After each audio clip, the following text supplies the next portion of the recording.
Hello, my name is Jane Pierce and my business is Tarot Jane. And I'm here to talk to you this week about what's in astrology. We've got some great things going on. I hope that the Capricorn sun and the full moon in Cancer made you really nurturing and stable.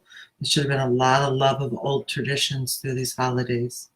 And we're looking at a couple wonderful things this weekend. Venus, which is the goddess of love and beauty, is conjunct Ceres, which is the Earth Mother. So there's a lot of love and nurturing, a lot of beauty and hostessing going on.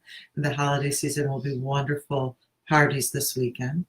And then after the Ceres and Venus are conjunct, we get Pluto in the mix. Pluto will first conjunct or sextile Venus, which means that we're going to be digging into secrets and beauty secrets, the secrets that make people really give us beauty and love. And then right after that, on Sunday, we'll get a Ceres sextile Pluto, and that will tell us the secrets about hostessing and the secrets about nurturing that Earth Mother energy and what are the tricks of the trade, I guess, we'll be seeing. In addition to all this really, really wonderful energy that we'll have with Venus, and a conjunction as well as sextiles are really easy angles to handle, we've got one that's a little bit more intense. We have Mars and Chiron. Mars represents the masculine, and Chiron is our wounded healer, like a shaman who best gives the healing after having gone through their own suffering. Or you can even think of it like only an ex-smoker is really good at helping you quit smoking. Chiron is that wounded healer that says, I've been through the rough times. And one of the few gifts gotten from those rough times is the ability to help others. So Chiron and that wounded healer is seeing its intense energy work with Mars this week. And that's going to mean some of the people who've been hurt by toxic masculinity or competitiveness or war, Mars represents all of those. That wounds that they have inflicted are going to be recognized and healed. And that's a real exciting opportunity for those of us who want to grow and move forward. There's always a little bit of a risk that you can get a re-traumatization. Instead of the wounded healer, you can become less of the healer and more of the wounded.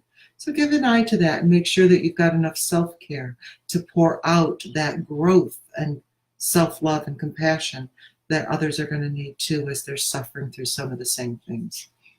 There's going to be still a lot of secrets. We've got Venus doing all of this real powerful work while it's in Scorpio, and Ceres is there too. And Scorpio is the house of secrets. It's the house of sex and death and magic.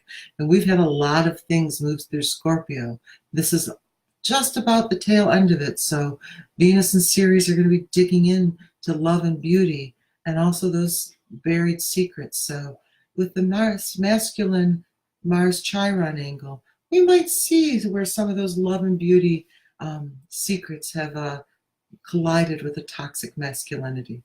Either way, this should be an easier one to handle. The angles are in pretty good shape. And I got to say, I think we really deserve that. January 2nd, just so you all know, sees our annual Sun-Saturn conjunction. The Sun is where we add energy, Saturn is where we add discipline, and this year it happens the day after New Year's Day. So for those of you who are back to work without much of a holiday after, you're going to really see an energy that says, all right, let's get down into it. Next year, we don't get that same angle until the 13th of January, so we may be slow starting our New Year's resolutions in 2020, but for 2019, Saturn on the 2nd will really help the Sun add energy to this new year, a time of discipline and a time of structure. And I invite all of you to grab onto that energy and do the hard work that you want to make 2019 what you'd like it to be. I'm really looking forward to next week, because next week we'll be talking about our eclipses. We have both the solar and lunar eclipse. They always come in pairs, and they'll both be in January. So I'm looking forward next Thursday to telling you about that. If you want to know what these planets mean for you, give me a call. You've my number, or you've got my website is tarotjane.com. Send me a Facebook message if you want. Get a hold of me and find out, how do these things affect you? Because Venus conjunct Ceres or Pluto in the mix, that's for everybody. But each of us will have that happen at a different place in our chart. It could be affecting your relationships with children and dependents, or it could be affecting your studying or your career. So give me a call and I'll help you figure out what they are. This time of year, I've got a real fun thing that I do. I put together a Google Calendar that has angles for every day or almost every day. So it kind of gives you a layout of what's going on for the year. I also find it's a wonderful way to learn about what are astrology doing in your life, because in addition to telling you something like Venus conjunct Ceres, it will also tell you what it means. And so you've got a little pocket piece that'll going to give you astrological meanings as you move through the year. So call me or get a hold of me through Facebook or my website, and we'll look at how we can get one of those going for you.